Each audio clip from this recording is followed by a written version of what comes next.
नमस्कार। आज हम बात करेंगे स्वामी विवेकानंद और रामकृष्ण परमहंस के जीवन के कुछ अद्भुत प्रसंगों की, क्योंकि 12 जनवरी स्वामी विवेकानंद जी की जन्म जयंती है। तो इस प्रसंग पर हम जो बात करेंगे उनके जीवन के कुछ महत्वपूर्ण प्रसंग, जिससे आपको पता चलेगा कि गुरु की कृपा क्या होती है, गुरु की आवश्यकता क्या होती है, परमात्मा की अनुभूति कैसे होती है, शिष्य की पात्रता क्या होती है, गुरु की कृपा कैसे बरसती है। और एक बार शिष्य गुरु के साथ जुड़ जाए तो फिर सदैव गुरु साथ ही रहते हैं। गुरुदेव की कृपा सतत बरसती है, चाहे गुरु शरीर में हो या शरीर का त्याग कर दिया हो, लेकिन सदैव साथ रहते हैं। गुरु शक्तियाँ की मौजूदगी रहती है, उनकी उपस्थिति रहती है, और गुरु अपने शिष्य के माध्यम से कार्य भी करवा लेते हैं। तो इसके लिए हम बात करेंगे स्वामी विवेकानंद और रामकृष्ण परमहंस के कुछ प्रसंग। विवेकानंद का जन्म कलकत्ता में हुआ था 12 जनवरी 1863 के दिन। बचपन से ही वे कुशाग्र बुद्धि के थे। उनकी स्मृति शक्ति बहुत ही अच्छी थी, साथ में उनकी तर्क शक्ति भी थी, जिज्ञासा थी, इसलिए बहुत अच्छी तरह से पढ़ते थे, कुछ नया जानने का प्रयत्न कर रहे थे। उनकी माताजी बहुत धार्मिक स्वभाव की थी, इसलिए धर्म का भी संस्कार का सिंचन उनमें हुआ था। उसी प्रकार से उनके पिताजी वकील थे, तो तर्क शक्ति भी खिली थी पिताजी के सानिध्य में। तो एक तेजस्वी विद्यार्थी के रूप में उनकी पढ़ाई चल रही थी। साथ में उनका एक मानना था कि किसी पुस्तक में लिख दिया हो या किसी ने कह दिया हो तो हम कैसे माने, हमारे अनुभव में बात होनी चाहिए, उसकी सत्यता की कसौटी करनी चाहिए, उसके बाद ही माननी चाहिए। धार्मिक और आध्यात्मिक जिज्ञासा वशात वे ब्राह्मण समाज में भी जाने लगे थे, क्योंकि इनके भीतर परमात्मा की खोज की प्यास जगी थी। तो जो भी मिले उनसे पूछता था, क्या परमात्मा है? अच्छा, कोई अगर बौद्धिक रूप से समझाए तो पूछते थे कि क्या आपने परमात्मा को देखा है, आपने भगवान को देखा है, ईश्वर को देखा है? तो वहां पर किसी का आत्मविश्वास पूर्ण या श्रद्धापूर्ण जवाब नहीं मिल रहा था। तो एक बार क्या हुआ कि उनके गांव में किसी के साथ बात चल रही थी, तो उसे उनके मित्र ने बताया कि देवेंद्रनाथ टैगोर, वो महर्षि है, उन्होंने शायद जान लिया है, वो तेरी जिज्ञासा का संतोषकारक समाधान देंगे। तो उन्होंने कहा कहाँ है? तो कहा कि नदी में एक नाव है, नौका घर है, बजरा है, उसमें रात को साधना करते हैं। तो विवेकानंद रात को 12 बजे तुरंत ही दौड़े, नदी पे गए, और मझधार में नैया थी। विवेकानंद जी ने तो नदी में छलांग लगा दी और तैरते हुए पहुंचे आधी रात को, और महर्षि जी के सामने गए। वो तो चौंक गए, अरे अभी ये कौन आया? उन्होंने कहा, अरे युवक, क्या काम है, क्यों आया है? तो उसने कहा, क्या परमात्मा है? आपने परमात्मा को देखा है? तो उसने कहा, अरे लेकिन इस तरह गीले कपड़ों में, इस समय ऐसे भीगे हुए? तो उन्होंने कहा, परमात्मा की बात ही ऐसी है कि उसमें वक्त क्या हो कुछ पता नहीं चलता। परमात्मा की खोज ही ऐसी। बताओ, आपने परमात्मा को देखा है? उन्होंने कहा, अरे युवक, जरा बैठो शांति से, तुम सोचो। तुरंत वापस छलांग लगा दी। उन्होंने कहा कि नहीं, आपकी हिचकिचाहट बता रही है कि आपने परमात्मा को नहीं देखा। पुस्तकों की बातें करने वाले तो कभी कहीं लोग मिले हैं, मैं तो उनको खोज रहा हूं जिनने परमात्मा को देखा हो। मैं तो अनुभव करना चाहता हूं। निकल गए। तो ऐसी खोज चल रही थी तो विवेकानंद जी का नाम उस समय नरेंद्र था, नरेंद्रनाथ दत्त। तो नरेंद्रनाथ दत्त ऐसा खोजी युवक था जो प्रमाण मांगता था, वैज्ञानिक अभिगम था, अंधश्रद्धा नहीं। अगर हम बिना सबूत के मान ले तो अंधश्रद्धा होगी, प्रत्यक्ष अनुभूति चाहिए। तो ऐसे युवक थे नरेंद्रनाथ दत्त। तो उसके कुछ दिन बाद किसी ने बताया कि दक्षिणेश्वर में रामकृष्ण परमहंस नाम के संत है, बहुत पहुंचे हुए संत है, इसके पास तुझे उत्तर मिलेगा, वहां पर तू जा। और नरेंद्रनाथ दत्त वहां पर गए दक्षिणेश्वर में। वहां पर रामकृष्ण परमहंस जी का सत्संग चल रहा था। कुछ श्रोता बैठे हुए थे, भक्तगण बैठे हुए थे, शिष्य बैठे हुए थे। और नरेंद्रनाथ दत्त वहां पर पहुंचा और वहां पर रामकृष्ण परमहंस के सामने जाकर के पूछा, क्या परमात्मा है? क्या परमात्मा को आपने देखा है? रामकृष्ण परमहंस जी ने जो उत्तर दिया वो विवेकानंद जी को चौंका देने वाला था। उसने कहा, हाँ, मैंने परमात्मा को देखा है, मैं उसी तरह से देख रहा हूं जैसे तुझे देख रहा हूं, लेकिन क्या तेरी तैयारी है? तू देखना चाहता है? ऐसा जवाब पहली बार मिला था। और रामकृष्ण परमहंस तो एक ध्यान की उच्च अवस्था में थे, एक चैतन्य का स्रोत उनके साथ उमड़ रहा था, और उन्होंने विवेकानंद जी का स्पर्श कर दिया पैरों के अंगूठे से, और विवेकानंद जी को ध्यान लग गया। 3 घंटे तक समाधि जैसी स्थिति बन गई, जैसे बेहोश हो गए हो। और 3 घंटे बाद जब वो जगे, ध्यान में से बाहर आए, समाधि में से बाहर आए, तो उसका रूपांतरण हो गया था। वो युवक वो नहीं रहा था जो ईश्वर को खोज रहा था। अब उस युवक को परमात्मा की अनुभूति हो चुकी थी। और इसी तरह से उस युवक का नरेंद्रनाथ में से स्वामी विवेकानंद का रूपांतरण हो गया। उसमें यह बहुत ही महत्वपूर्ण प्रसंग है। एक गुरु के स्पर्श से घटना घटित हो गई। ये कोई तर्क की बात नहीं थी, बुद्धि की बात नहीं थी, लेकिन उससे पर अनुभूति की बात थी। और अनुभूति जीवंत गुरु के सानिध्य में होती है।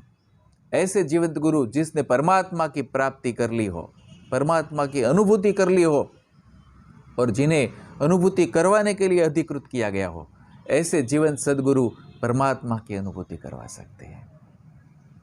जैसे पुस्तक में अगर दिए का चित्र है तो उसमें से प्रकाश नहीं निकलता, अंधेरा दूर नहीं होता।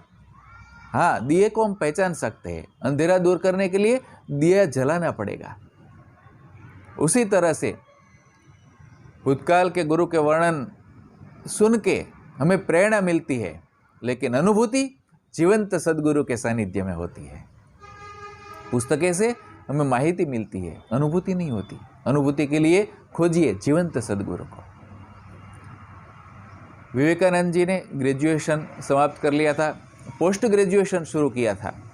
उस समय उनके पिताजी का अवसान हो गया और परिवार की आर्थिक स्थिति जो थी वो पूरी बिगड़ गई, दरिद्रता आ गई। जैसे 2 वक्त का भोजन के लिए भी जैसे तकलीफ होने लगी, ऐसी दरिद्रता आ गई। तो विवेकानंद जी नौकरी के लिए वो ढूंढने लगे, लेकिन उसमें सफलता नहीं मिली थी। तो रामकृष्ण परमहंस जी को पता चला, तो उन्होंने बुलाया और कहा कि तू काली मां से क्यों नहीं मांग लेता, तू जा अंदर मंदिर में और काली मां से मांग ले। नरेंद्रनाथ यानी विवेकानंद अंदर गए। पहले तो मूर्ति पूजा में नहीं मानते थे जब ब्रह्म समाज में जाते थे तब, लेकिन उन्होंने देखा कि ये सिर्फ मूर्ति नहीं है, साक्षात काली माता है। ऐसी अनुभूति हुई और भाव से आंख से अश्रु बहने लगे, हाथ जोड़ के खड़े हो रह गए। काफी देर तक खड़े रहे, परमात्मा का धन्यवाद व्यक्त करते रहे। बाहर निकले, रामकृष्ण परमहंस ने कहा, मांग लिया क्या? उसने कहा, क्या? उन्होंने कहा, तेरी दरिद्रता दूर करने के लिए। विवेकानंद जी ने कहा, अरे वो तो याद ही नहीं आया, मेरे भीतर भाव उमड़ आया, मैं तो काली माँ से प्रार्थना कर रहा था, धन्यवाद व्यक्त कर रहा था। तो उन्होंने कहा, अरे फिर से अंदर जा। फिर से विवेकानंद जी अंदर गए और मांगा। तो क्या मांगा? उन्होंने कहा, हे माता जी, हे परमात्मा, कृपया मुझे वैराग्य दीजिए, विवेक दीजिए, भक्ति दीजिए, ज्ञान दीजिए। वापिस आ गए। ऐसा 3 बार रामकृष्ण परमहंस ने भेजा।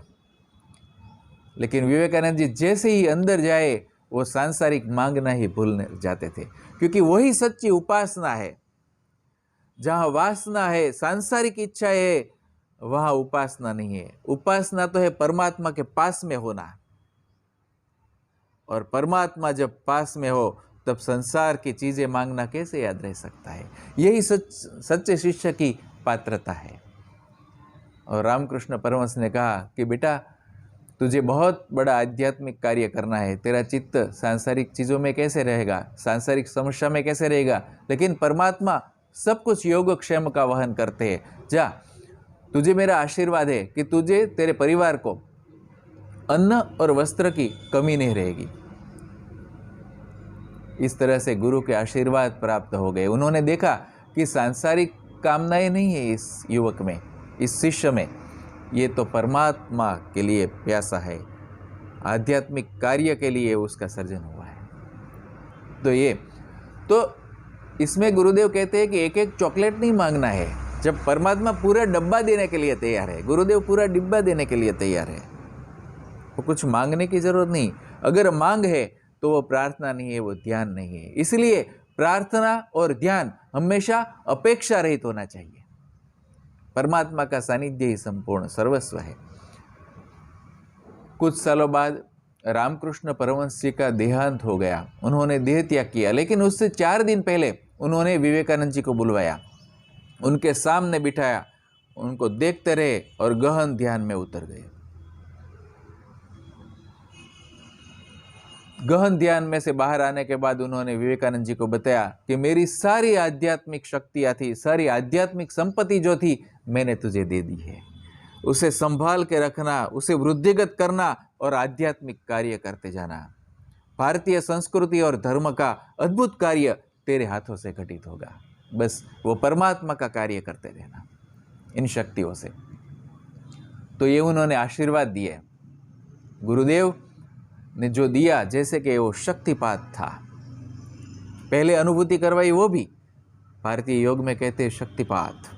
कोई दृष्टि से करते हैं, कोई स्पर्श से करते हैं, कोई मंत्र से करते हैं, कोई चित्त शक्ति से करते हैं। आत्म जागृति करवा देते हैं, भीतर की शक्तियों की जागृति करवा देते हैं गुरु अपने सुपात्र शिष्य की। उसके कुछ साल के बाद, 6 साल के बाद, 7 साल के बाद, स्वामी विवेकानंद अमेरिका गए। इससे पहले भारत में तीर्थ यात्रा करके भारतवर्ष में बहुत ही कार्य किया, गुरु कार्य किया, परमात्मा का कार्य किया। और शिकागो में विश्व धर्म परिषद होने वाली थी, वर्ल्ड रिलीजियस पार्लियामेंट। तो उसमें हिस्सा लेने के लिए उनके कुछ शिष्य जो राजा थे, उन्होंने प्रेरित किया। और कन्याकुमारी में विवेकानंद जी ध्यान कर रहे थे, तब उन्हें परमात्मा का संकेत भी मिला, गुरुदेव का संकेत भी मिला कि हाँ, विश्व धर्म परिषद में जाना है, शिकागो जाना है। वहाँ पर गए और वहाँ भी उनके योगक्षेम की सभी व्यवस्था गुरु कृपा से हो गई थी। पहले से नाम रजिस्टर नहीं करवाया था, लेकिन वो भी हो गया। जब कॉन्फ्रेंस शुरू हो गई, वहाँ पर पहुँचे, शिकागो में बहुत बड़ी धर्म सभा थी, एक विराट सभा थी, अद्भुत व्यवस्था थी। स्वामी विवेकानंद जी पहली बार ये सब देख रहे थे। इतना विशाल और बुद्धिमंत श्रोता वर्ग, इतने विद्वान व्याख्यानकार, विविध धर्म के प्रतिनिधि, वहाँ का वातावरण, सब कुछ पहली बार देख रहे थे। सभापति ने विवेकानंद जी से शुरू में कहा सुबह के सेशन में कि आप कुछ बोलिए, लेकिन विवेकानंद जी मना करते रहे। और आखिर में दोपहर का जो सेशन था, तब सभापति महोदय ने कहा कि अब तो आप बोलिए ही। तो विवेकानंद जी ने अपने गुरुदेव का ध्यान किया, रामकृष्ण परमहंस जी का ध्यान किया, परमात्मा का ध्यान किया, सहस्त्रार में चित्त रखा। जब उनका परिचय दिया जा रहा था, सभी व्याख्यानकार बहुत तैयारी कर रहे थे। स्वामी विवेकानंद जी तो कोई भी तैयारी भी नहीं करके आए थे। सिर्फ गुरु पर विश्वास था, श्रद्धा थी कि गुरुदेव कार्य करवा लेंगे मुझे माध्यम बना करके।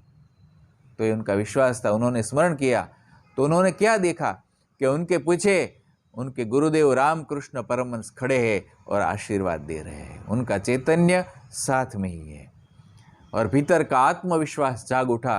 उनका आभा मंडल जैसे दिव्य हो गया, प्रकाशित हो गया और जैसे चैतन्य उमड़ने लगा। और विवेकानंद जी ने सबसे पहले संबोधन किया कि मेरे अमेरिका के भाइयों और बहनों, और जैसे पूरी सभा में चैतन्य का एक तूफान आ गया, वाइब्रेशंस ही वाइब्रेशंस, सब इतने उत्साहित हो गए कि तालियों का गड़गड़ाहट शुरू हुआ और कुछ मिनटों तक चल रहा। वो क्या था? वो गुरुदेव के आशीर्वाद से वाइब्रेशंस का फ्लो, चैतन्य का फ्लो।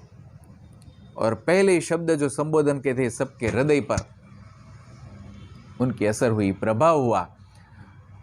अब तक श्रोता सुनते आ रहे थे लेडीज एंड जेंटलमैन, लेकिन ये जो आत्मीयतापूर्ण शब्द थे जो हृदय से निकले थे,